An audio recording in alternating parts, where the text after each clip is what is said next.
This story is about neighbors helping neighbors. I'm Tony Jaramillo, your Flower Bluff neighborhood news reporter. A man risked his life to save a woman from a vicious dog attack, but his heroic actions came with a cost. On November 24th, Eliseo Torres was helping his father mow the yard when he heard a neighbor screaming. I hopped the fence because it sounded like she was in some trouble, and sure enough, she was getting attacked by her dog.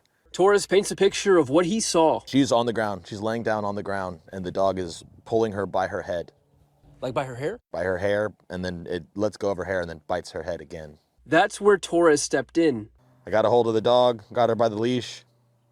The dog jumped. I dodged it a couple times, but eventually it just pulled me down and grabbed my hand. And Torres began wrestling with the dog and credits prior jiu-jitsu training for the strong response. The dog rolled over, so I put my arm underneath its throat and my other arm on the back of its head, and I just sprawled out, on top of it, put my body weight on it, and waited until cops and EMTs came. Torres then took a close look at his wound. It was so deep, he could see a tendon in his finger.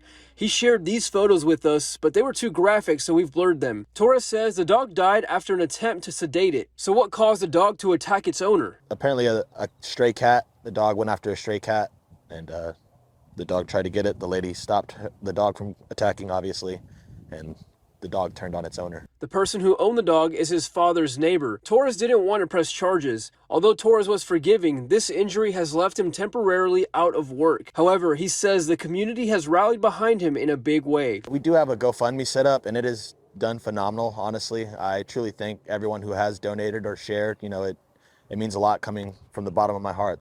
If you want to help Eliseo Torres and his family, visit our website. 3, 2, 1.